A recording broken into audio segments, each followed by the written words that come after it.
Okay, this is a video of me explaining the 26 nakshatra out of the 27 nakshatras, known as Uttara Bhadrapada. This is a nakshatra that falls between 3.20 degrees of Pisces all the way to 16.40 degrees of Pisces. The planet that rules and controls this nakshatra is Saturn. The deity that rules and controls this nakshatra is known as Astrological, and the sexual animal associated with it is a female cow. The symbolism for it is also a funeral cot, just like the previous nakshatra, and it is also an underwater serpent, a snake that is underwater, and lastly is also twins, similar just like Uttara Bhadrapada, the previous nakshatra. And this is a nakshatra whose this is a nakshatra whose motivation is Kama, K-A-M-A. As I've stated in my previous video, in the video before that, Uttara nakshatra, which falls into Aquarius, Uttara Bhadrapada nakshatra, which falls between Aquarius and Pisces, Uttara Bhadrapada, which is in Pisces, and the final nakshatra, which comes after this, Revati, which falls into Pisces. Those are the final four nakshatras who express the final four motivations of life from a Hindu perspective. Uttara was Dharma, Uttara Bhadrapada was Artha, Uttara Bhadrapada, the one I'm doing now, is Kama, and the next nakshatra video, Revati, will be Moksha. So what is Kama? Kama essentially means love, desire, passion, and that's essentially it. So, you know, those are one of the main motivations we have for living. We have a desire to do something. We have a passion to do something. Or we want romance. We want love. Those are one of the main out of the four motivations for living from a Hindu perspective. So with this nakshatra with this being the final nakshatra whose motivation is Kama, we see that, just like the previous nakshatras, that we see that this desire has been fulfilled. This appetite has been quenched, essentially, you know, which makes a whole lot of sense because Pisces is the final sign. It comes from the 12th house, which is the final house. It represents a completion of a cycle. So things are sort of completed, you know. So the desire to maybe want to have a bunch of frivolous sexual romantic relationships is sort of gone. Or your desire to want to keep creating new desires, if that sort of makes sense. I know it sounds a bit confusing and repetitive or redundant, but you know, these people on the higher side, Uttara Bhadrapada, like I said, these people, you know, they don't have no desire to want to keep pursuing something or pursue love or whatever. Instead, what these people would have a desire for would be for spiritual stuff, finding a deeper, more significant meaning out of the things within this world. They won't be so rajasic. Rajasic is a guna. It's one of the gunas, three gunas: sattvic, rajasic, and tamasic. Essentially, to be rajasic is to be someone who is, like, you know, very ambitious and always wants to keep creating stuff. You know, you can go Google and look up the three gunas yourself. Gunas, G-U-N-A-S. But like I said, this is a nakshatra who doesn't really have that desire to want to keep creating stuff. But I'm gonna stop repeating myself. Hopefully y'all get that little bit of what the hell I was trying to say. So let's get into it. I took a bunch of notes for this nakshatra, and this should be another hour-long video like they always are. So, essentially, from my perspective, Uttara Bhadrapada is like people who are like a Jivan Mukta. What is a Jivan Mukta? Essentially, Jivan Mukta means people who are liberated while living. You know, you can go Google and look up this phrase too. A Jivan Mukta. I'll spell it out for y'all. J-I-V-A-N-M-U-K-T-A.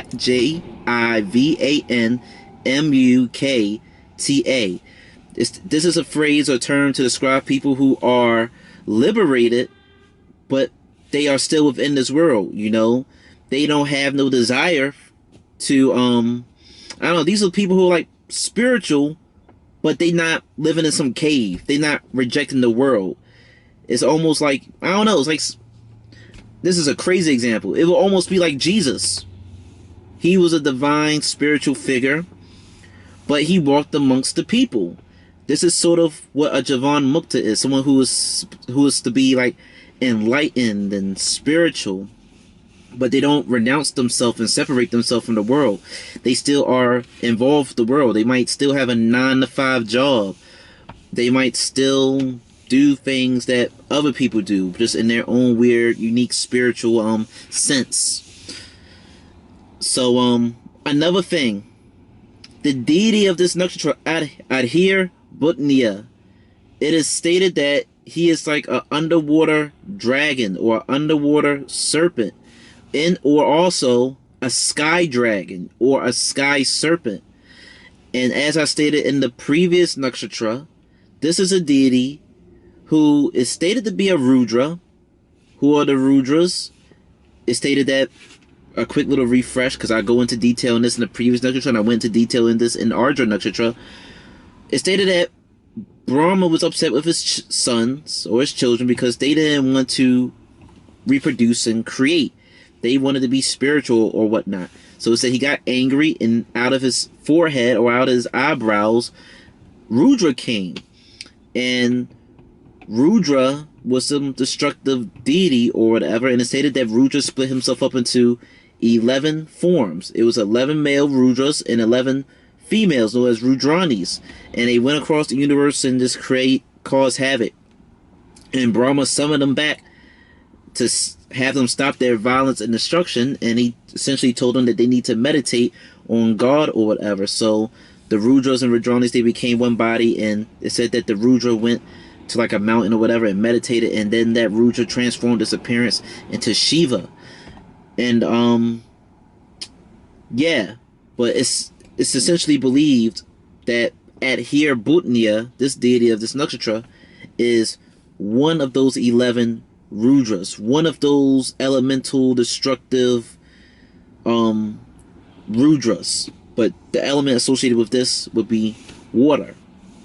Another interpretation of this deity is that this deity is the child of the deity who rules Chitra nakshatra, which falls in between Virgo and Libra. That deity name is Vishwakarma. He is a celestial architect.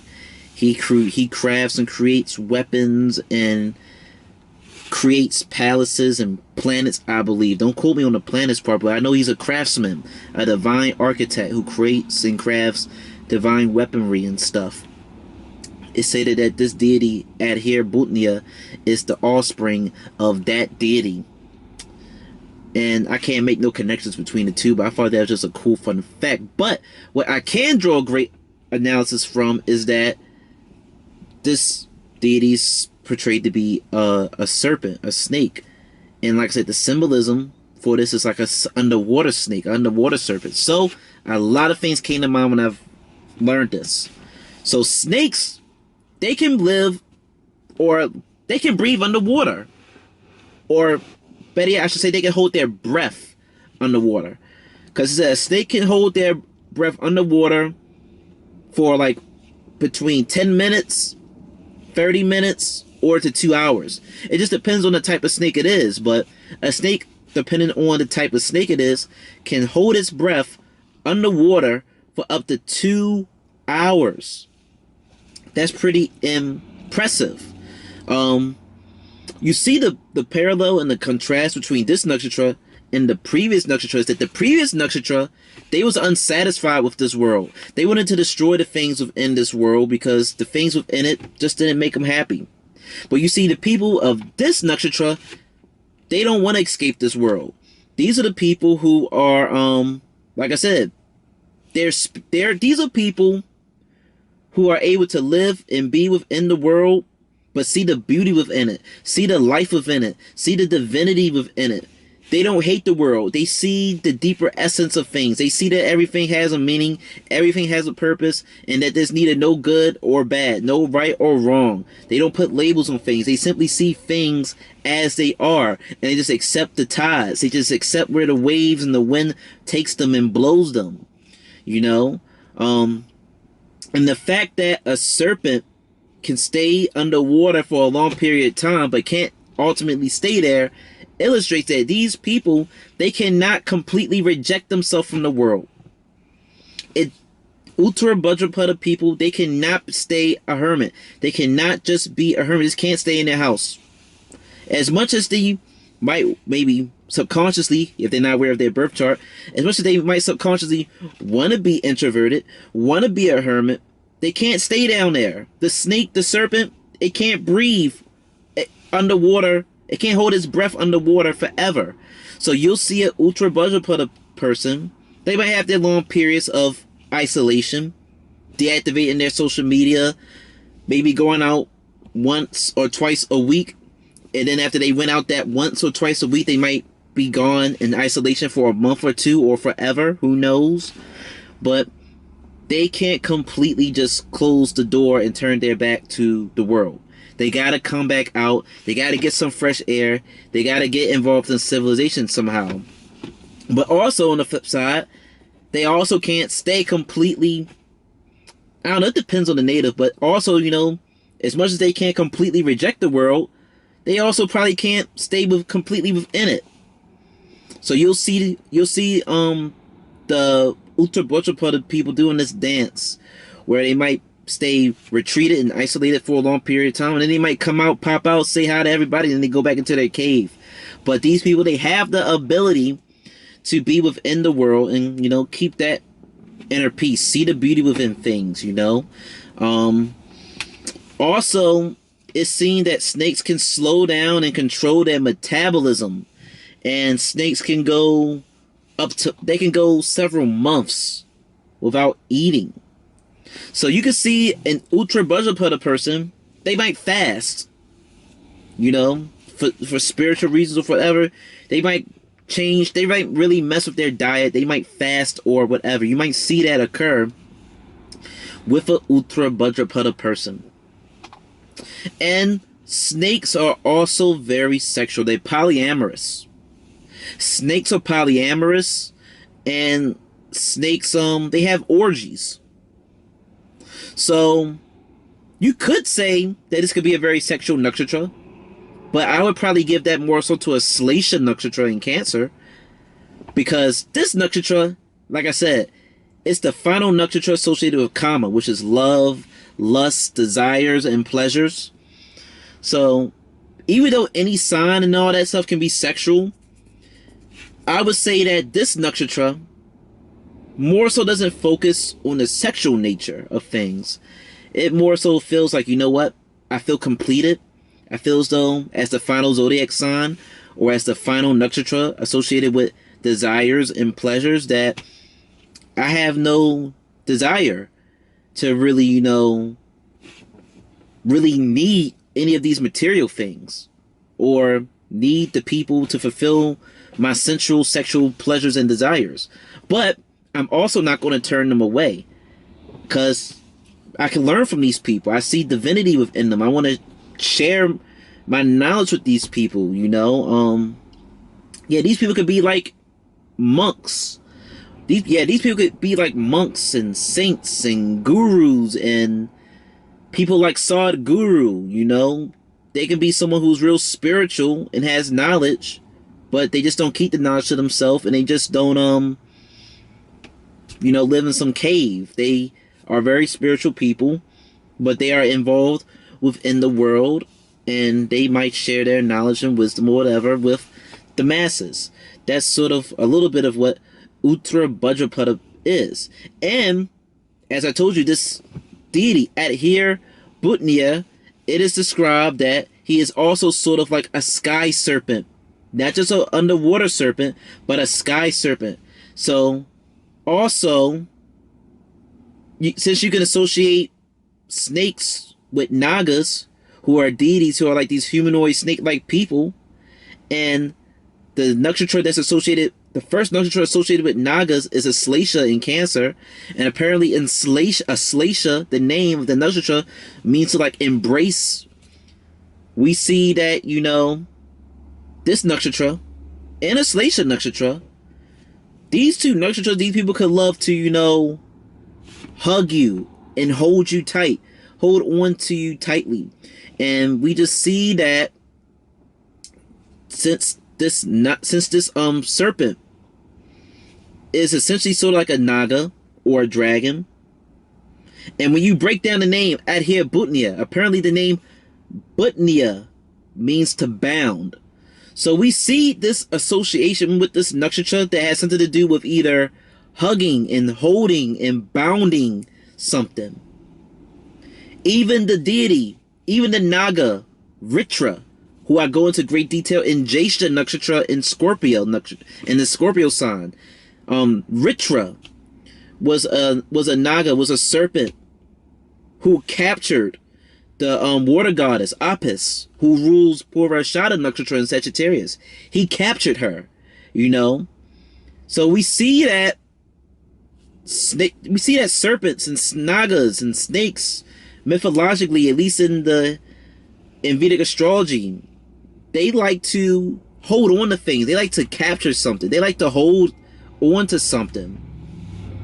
So with this serpent being portrayed as like also like a sky serpent, we can associate this, at least my interpretation, an Uttara Bhadrapada person. They want to bring the heavens to earth.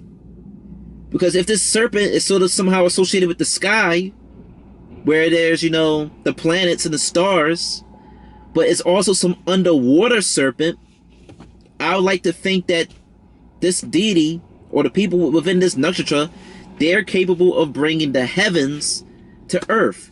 They're able to bring the spiritual, cosmic, universal knowledge and gems or whatever from the sky and share it amongst the people. That is what I believe about an Uttara Bhadrapada person. And back to me breaking down the name. Adhi, A-H-I, the first three letters of this deity's name. That word apparently means serpent. But when you add the R in front of it, when you add R to it, A-H-I-R, adhere, apparently that means cow herder. So what the hell is the role of a cow herder? They essentially, you know, take care of the cattle. They take care of the cows. They feed the cows, make sure that the cows are good. They lead them, they guide them. So how can we apply that to an Uttara Bhadrapada person? An Uttara Bhadrapada person, they might have an affinity with animals, and they might want to nurture and take care of animals. Or an Uttara Bhadrapada person in general, they could be the cow herder of people's souls, of the people in general. They might want to nurture and guide and take care of the people, the masses, as if they were their cattle and stuff. So you might see an Uttara Bhadrapada person have an affinity with pets and animals, and you know, they just want to nurture you and guide you in some way, shape, form, and sense. So what else can I say about this nakshatra now that I am looking at my notes? You can see these people, they could be very charitable people. They could like to do food drives, donations, charities, and stuff like that. Why do I say that? I say this because, for one, this is a nakshatra whose motivation is karma, like I said, desires and stuff. So his desires are fulfilled. That's my first reasoning. Two, when you look at the pie map of this nakshatra, you understand a great deal. So what the hell do I mean by pie map? Well, this is a technique that if y'all look at KRS Astrology's channel, big, you know, YouTuber, and he has the pie team. He teaches this technique for how you can interpret and dissect a nakshatra. And this technique essentially really helps you understand how to interpret a nakshatra, especially when it's a nakshatra that falls in between two zodiac signs. Like, for example, I'm going to do it right now. It's not that hard. So we know that the planet that rules Uttara Bhadrapada is Saturn, right? And Uttara Bhadrapada is in Pisces. So what are we going to do? Just automatically create a fake birth chart. Make Pisces the ascendant and put Saturn in the ascendant. Now, look at where Saturn's mutricone, exaltation, and debilitation is at from a Pisces ascendant. So, from Pisces ascendant, the mutricone sign of Saturn is Aquarius. And Aquarius will go into the 12th house.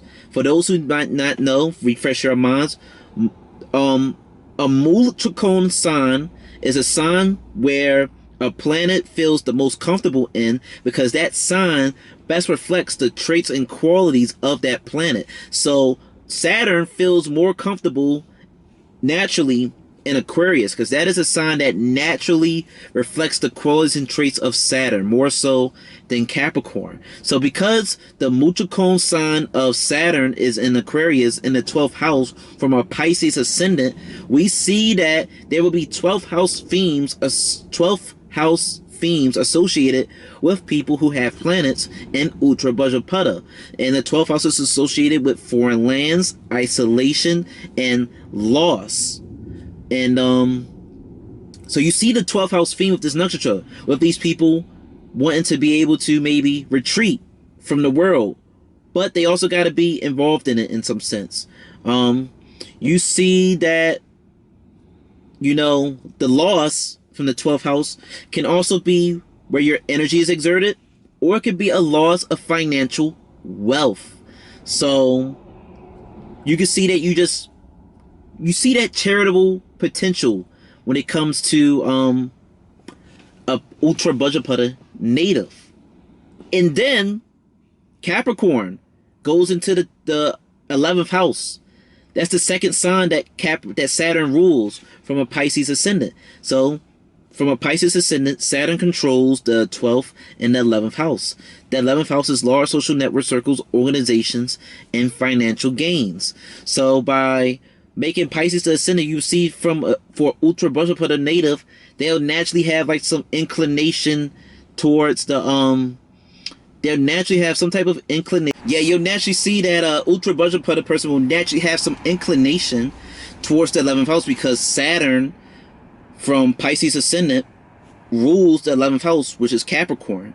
So depending on the rest of how a person's chart is, you know, these people could either be involved in making gains from the 11th house, or they could be involved with making or giving away to the things in relation to the 11th house. Also, if you are a Pisces ascendant and Saturn rules this nakshatra of Uttara Bhadrapada, you would see that the second house becomes Aries, which is where Saturn is debilitated. And it is to my understanding of planets that are in debilitation, that wherever a planet is debilitated, that is an area that you work the hardest on. Because imagine it like this. Imagine it like you are going to a doctor, and the doctor tells you that, hey, you low on vitamin D. What do you do when you're low on a vitamin, if you care about your health at all? You might start taking supplements and herbs to replenish yourself. You start working on that deficiency. So subconsciously, wherever a planet is debilitated in your chart, that is an area that you will work the hardest on. Maybe consciously or subconsciously, you might work towards that area because you're like, damn, I suck at this. I want to, you know, work on that or fix it. You got bad handwriting, you might want to fix and work on your bad handwriting. Who knows? But since the second house would be the house that Saturn is debilitated in from a Pisces lugna, you can see that an Uttara Bhadrapada person, they might naturally have issues or separation and isolation from the family that they came from. Or they might suffer with their finances, their financial wealth, because the second house represents your personal finances, the second house represents the family that you come from, and the second house represents your speech, your the way you talk. So we see that an Uttara Bhadrapada person, you know, they might have to work on maybe establishing a better relationship and connection with their family because they might be too isolated, or they might have to work on building and acquiring their wealth because they might give away their wealth too easily to other people or to spiritual things or whatever. Something along that lines. But we see that they might be drawn to the second house. That'd be an area that they'll struggle and have to work hard on. And lastly, from a Pisces ascendant, Saturn becomes exalted in the 8th house. The 8th house is Libra. Saturn gets exalted there. The 8th house represents death, transitions, occult mysticism, surgeries, psychological transformations. So we see that Uttara Bhadrapada person, they'll be drawn to that 8th house. And like I said, the 8th house can represent, death, endings, and losses, similar to the 12th house. So we see that from Uttara Bhadrapada, the Saturn is weak in the 2nd house, which is your finances. We see that it rules the 12th house, which is loss, isolation, and imprisonment. It is exalted in the 8th, which is Libra, which that house represents death and transitions and inheritance and trauma and surgeries and that type of stuff. And it also rules the 11th house of large financial organizations and gains.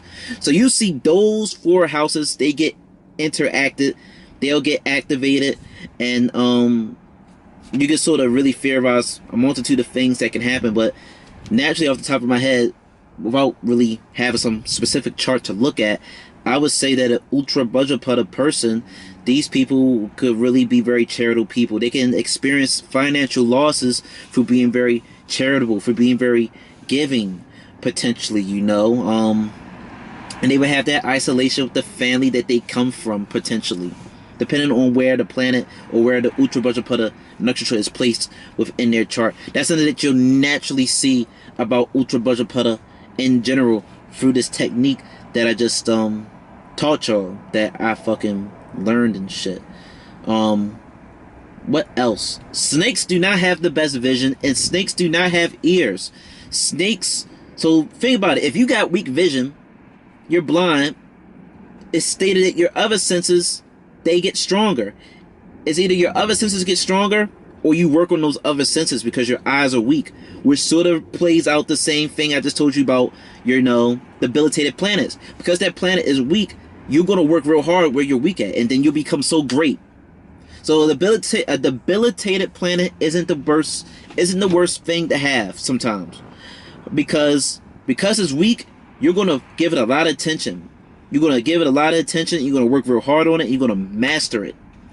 If your planet is like in its Mutracone sign, and in a sign that it already rules and is exalted, then you'll naturally be gifted. You'll naturally be good at those things. And because you're probably naturally good at those things, you probably have no desire to really nurture it. Because it's like, I can do this easily, I need a challenge.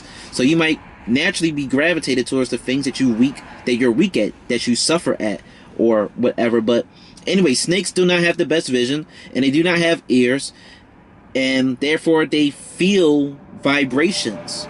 And that highlights the intuitive nature of this nakshatra. This highlights that people within this nakshatra are interested in the things that they can't really see with their 5 senses or comprehend. Because I told you that the alternate symbolism for this nakshatra is a funeral cot. And a funeral cot is essentially, from what I looked up, it's basically like a stretcher. It's basically like some form of a little, vehicle or device or instrument used to transport a dead person's body. And what happens when a person dies? They either get cremated or they go into a coffin and they get placed 6 feet below. They get placed on the ground. They get placed in the earth, a place that we can't see. Their body is in the earth, but their soul is no longer in their body. Their soul is going to somewhere that our senses cannot really perceive and go to.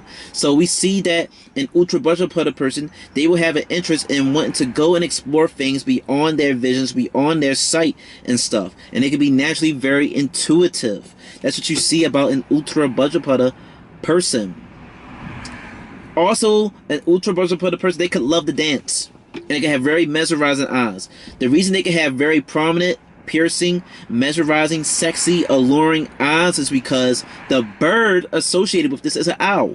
Owls got those big ass eyes, and snakes also got big mesmerizing eyes. So Uttara Bhadrapada people, they can have big, sexy, mesmerizing, piercing eyes, and they could love to dance. The reason they could love to dance is because they're snake charmers. The people who play their flutes and move hypnotically, and they move the snake.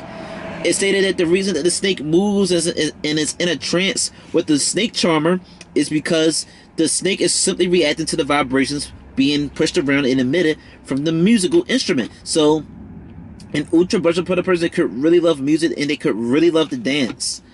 And another thing about this nakshatra is I'm losing my train of thought. I'm just spitting so much stuff off the top of my head. So the things I'm about to say now sort of goes in the line with a video that I have already made before, which is either a video called The Dark Side of Jupiter or The Deeper In-Depth Side of Pisces. And it's probably the deeper, more in-depth side of Pisces, because I believe it is. It'll be in my miscellaneous playlist if you're interested in watching that. But if you watched my previous nakshatra video, Uttara Bhadrapada, I told you that to me there's sort of like a story being played out with the Pisces Rashi, the Pisces zodiac sign. When we look at the nakshatras, Uttara Bhadrapada focused on, you know, like the destruction of materialism, the destruction of the universe. But Uttara Bhadrapada is like the aftermath of the destruction. So use your imagination now. Imagine a universe where everything is destroyed. There's no stars, there's no sun, there's nothing. There's just emptiness. There's just zeroness. There's just space. Now, think about ether. Ether is, you know, another fancy term to describe a fifth element, which is essentially space, the stuff that contains and holds everything.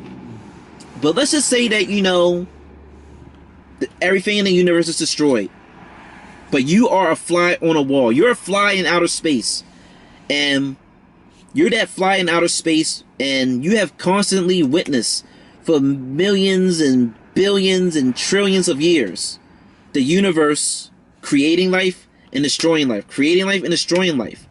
Because scientifically, it is believed that the universe is keep expanding, but it's also believed that at one point the universe will stop expanding and that it will retract and that everything will get destroyed. And as I stated in my previous nakshatra video, you could also associate the deity you could also associate the deity Adisesha, the serpent, the huge, humongous serpent that is associated with Lord Vishnu, the preserver god. This snake, Sesha, it's stated that it's a lot of things about him that I'll get to later on in this video, but it's stated that he holds all the planets on the hoods of his head. This is a huge snake that has a bunch of heads, and it's stated that he supports and holds Earth and all the planets on the hoods of his heads, which highlights to the theme of Aslesha, Nagas, in the name of this deity. Adhere Butnier. I told you Butnier means to like bound something. Aslesha, who rules the Cancer zodiac sign, that nakshatra. That name means to embrace. You know, this nakshatra, Nagas, serpents, they want to hold on to something. They want to embrace something. They want to support something. In this case, Adisesha, he supports the planets on the roof of his head. And it's stated that when he expands his body, when he uncoils, the universe expands. But when he retracts and recoils, the universe gets destroyed. So you see essentially that mythologically and scientifically, the same things are being stated about the universe, about how it keeps expanding, but it'll eventually retract and close. But it's also believed that, boom, it will happen again. So think about this. How many times, you know, theoretically, have there been a Big Bang?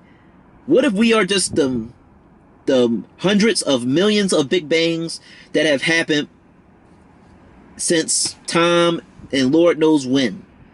How many times really has the universe had a Big Bang, expanded and retracted, exploded, expanded, retract, explode? How many times have this cycle repeated? You know who probably wouldn't know? God. Or you know who probably wouldn't know? The space that has witnessed and contained this process. Think about how intelligent space is. And the best way I can sort of make it make sense to y'all, if you still are sort of lost from the image I'm trying to paint in your mind, is like, really think about it. Think about you being a fly somewhere in outer space. And for trillions of years, billions of years, you have witnessed all types of life forms, all types of civilizations. And you have seen countlessly, time and time again, life come, life go. You know, what if we are so behind technologically in comparison to other life forms of civilizations that have existed? We, like, this nakshatra sort of, when you think deep like this, it sort of humbles you. Because you might think that you're very smart, you're very intelligent, and that you know everything, but really, you don't know nothing. You're very young.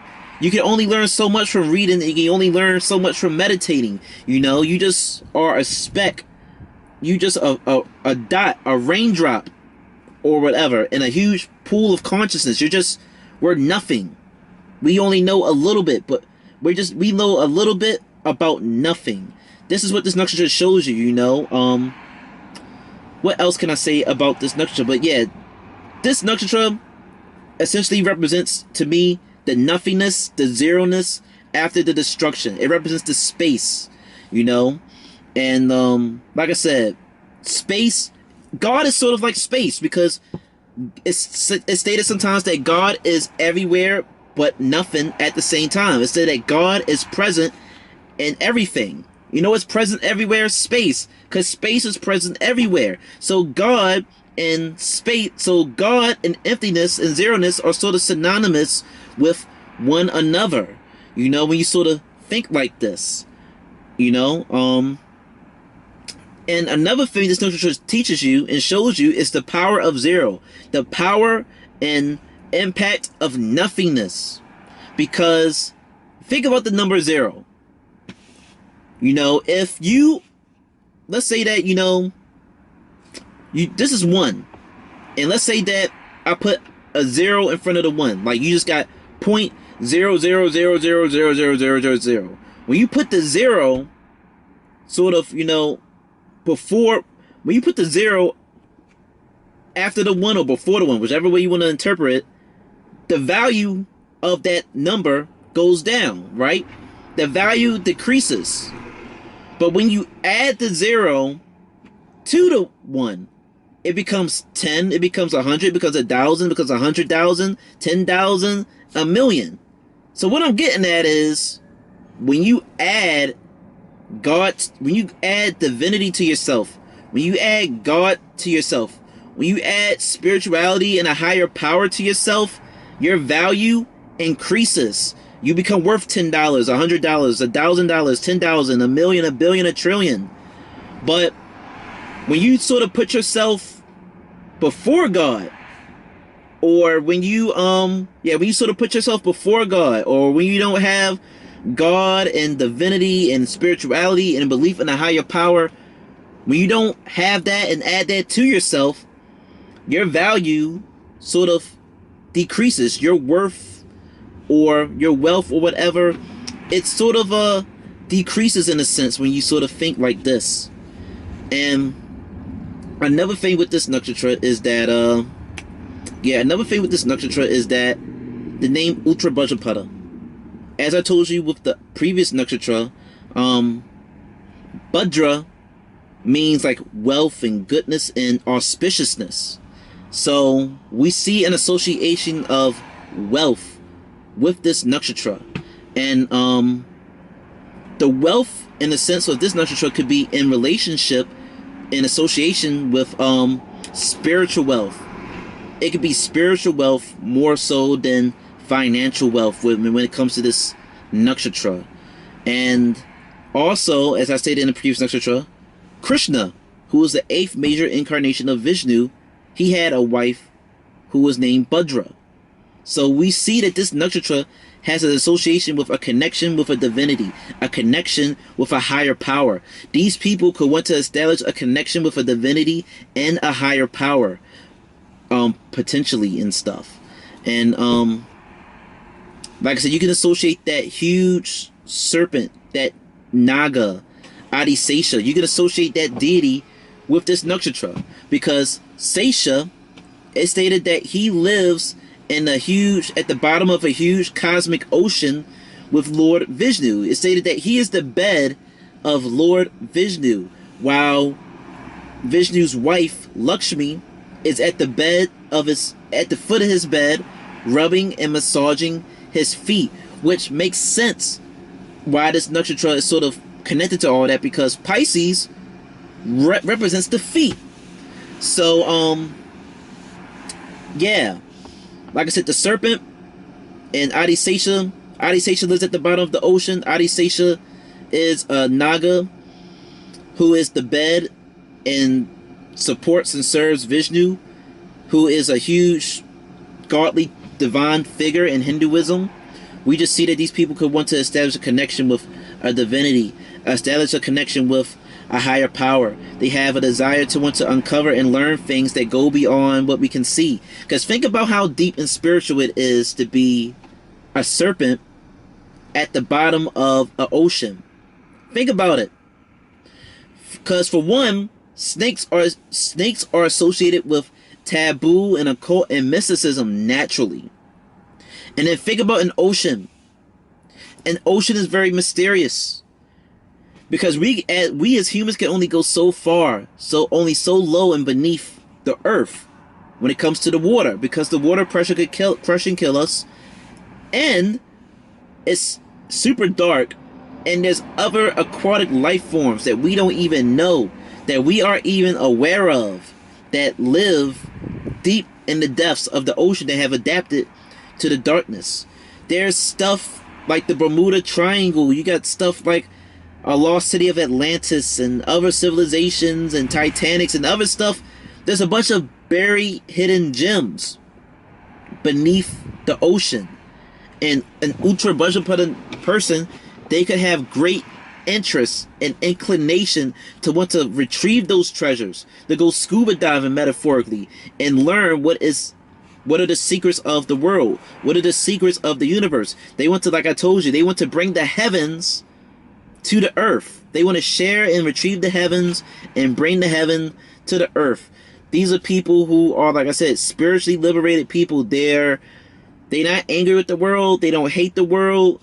They found a way to be within the world and be happy within the world and see the beauty and the divinity within it. This is what the Uttara Bhadrapada people are. And also, because the bird associated with this nakshatra is an owl, you see that Lakshmi has a connection and association with this nakshatra. Lakshmi is a goddess of wealth and beauty, and the bird that is associated with her is in fact an owl. So I had to go do some research on owls. Apparently owls are fierce hunters. Owls they can eat and kill thousands of mice. Owls will even attack humans. And it is illegal to own an owl. And it's stated that an owl is very hard to, train and domesticate anyway. So what can we take from all that? For one, you could potentially see that Uttara Bhadrapada person, they might have like protection from the government, or they might have protection from people in positions of authority and power. Why do I say that? I say that simply because owls is illegal in the United States to own a damn owl. So owls have some legal protection behind them. They have the government behind them. So in some way, shape, or form, potentially you might see an Uttara Bhadrapada person, they have protection from a divinity, from a higher power, or from the government. You might see that. Owls, like I said, they're fierce and great hunters. And also the owl Greek mythology wise, can be connected to Athena, who is the goddess of wisdom and the goddess of war. So you can associate that connection with owls being associated with intelligence. Owls can be associated with intelligence, but it can also be associated with hunters and warriors. So how can we connect this to this? This is how you connect the things I just said with this seemingly peaceful nakshatra. You can see that these people, they'll fight and can become warriors for maybe peaceful, noble, and just causes. After all, this nakshatra is nicknamed the warrior star. And when you, like I said, when you learn about an owl, you can see where does that warrior nature and trait come from. So you can see these people, like I said, they probably fight for noble and just things. Like they might fight for homeless people. They might fight for homeless people. They might fight for, protection of animals and the environment. They might fight for those type of things. They might fight for spiritual and religious things. They might fight for their belief system. They might fight for causes and stuff along those lines in natures. But other than that, at least from my interpretation, Uttara Bhadrapada isn't really no violent person. They just will fight you, for a noble and just and reasonable cause. And because it is apparently stated hard to tame and conform a owl, you'll see that trait when it comes to a Uttara Bhadrapada person. These people, it can be hard for them to, it can be hard to sort of make them fit in with the societal norms. They're going to be their own person. They're going to be their own identity. They don't desire to fit in. They're going to be who they are and stuff. They don't want to be bounded down. They want to be free. And you could probably see that because I told you that snakes in general, for the most part, it's stated that they're very polyamorous. It's stated that after they have sex and maybe have kids, they go their separate ways. So that sort of makes sense, especially with this being in a Pisces sign. And Pisces coming from the 12th house of, loss and separation, isolation. Pisces doesn't want to be held down. Pisces want to be free. Pisces want to do what it wants to do.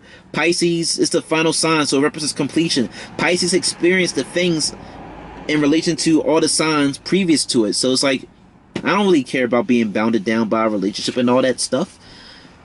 Which is why I was surprised that, if you're a Virgo ascendant, that means you got Pisces in the 7th house.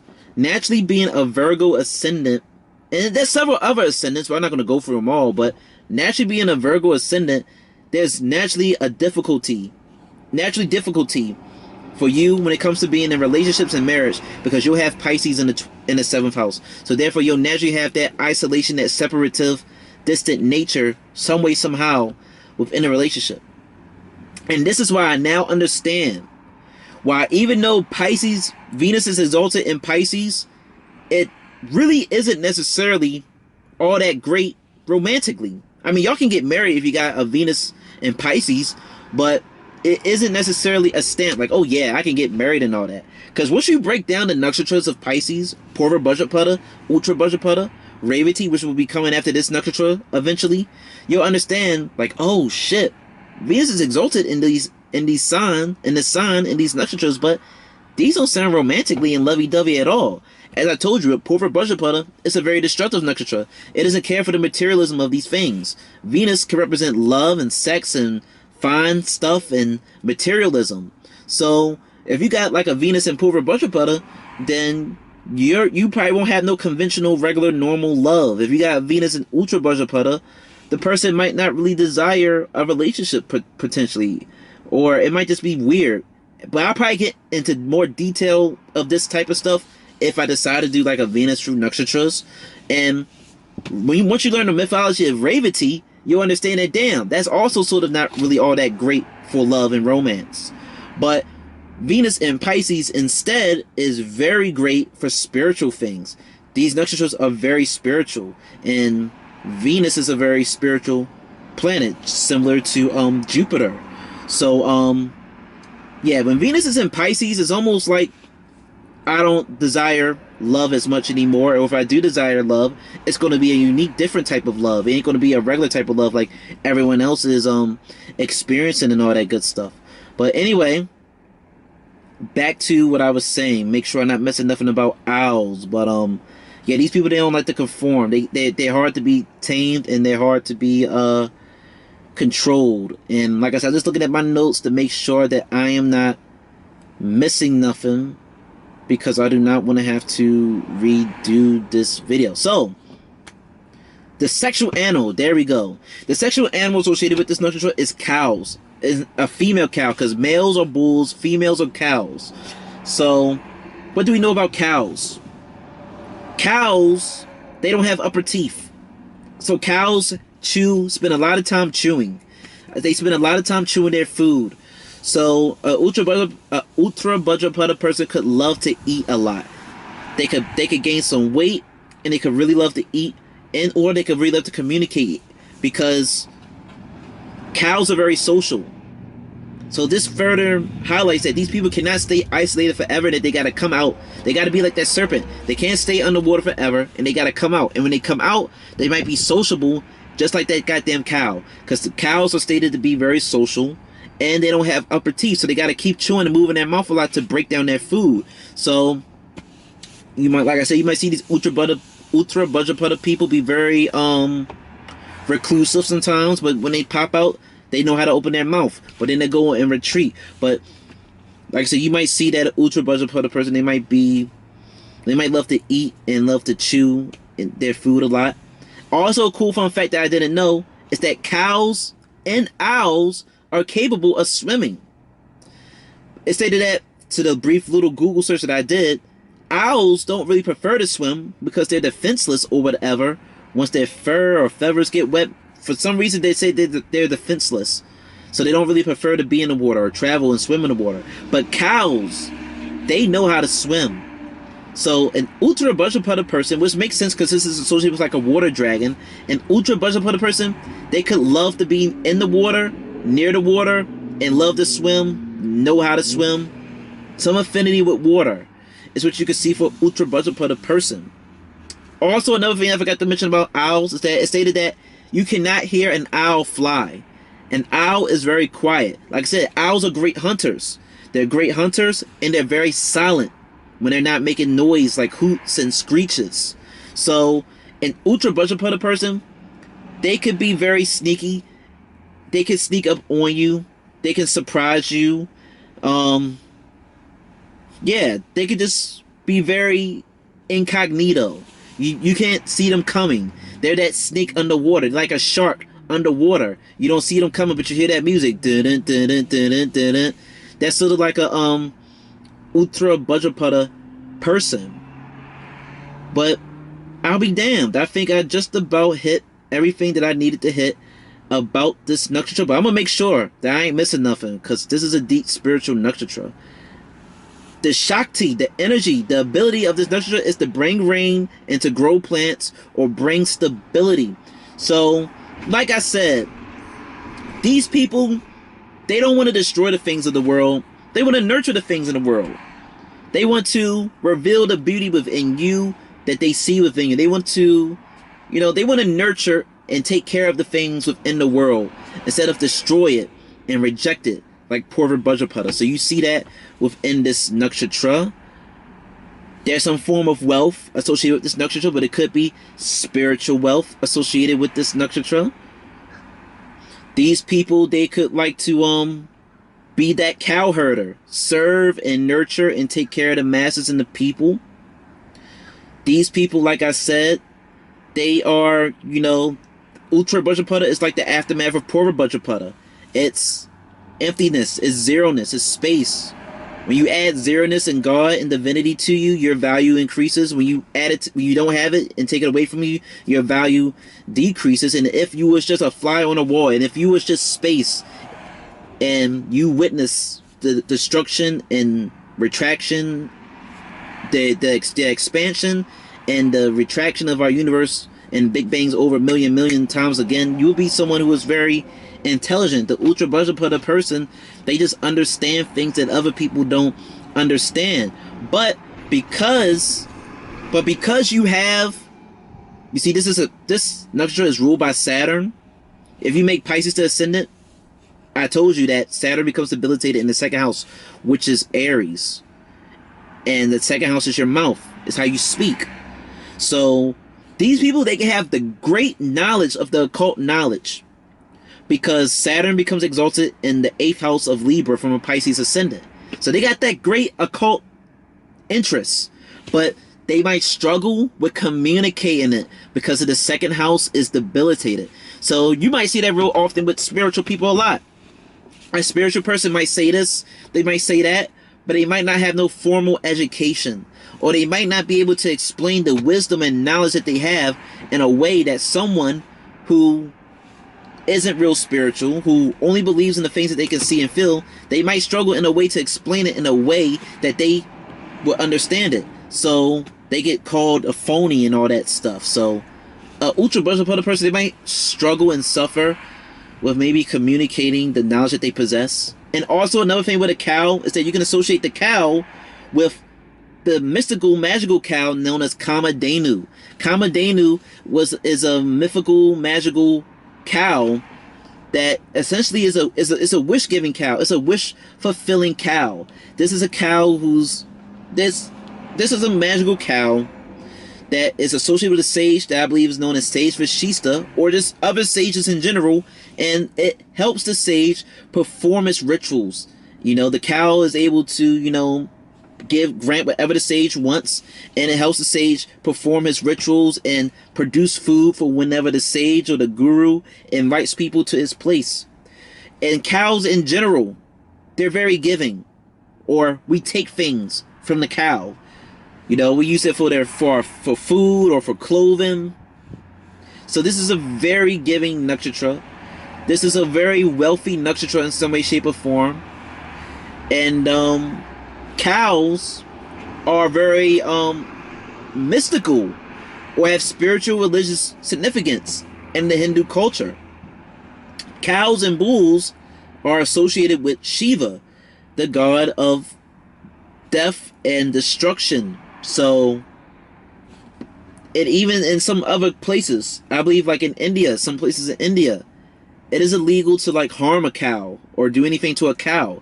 So yet again, you see whether it's from the cow or you see whether it's from the owl, you see that there is some form of protection from a government or a divinity when it comes to this nakshatra. And that's all I have to say about this nakshatra. I hope I was very clear and that y'all understood this nakshatra. Let me know what y'all think in the comment section. Like and subscribe to the video, share it with people. If you are interested in if I do any type of birth chart readings or whatever, or you need help with me breaking down your chart, go click the About Me, go to the About Me section on my YouTube channel and click the link in there, and I'll see you when I make my next video. Bye.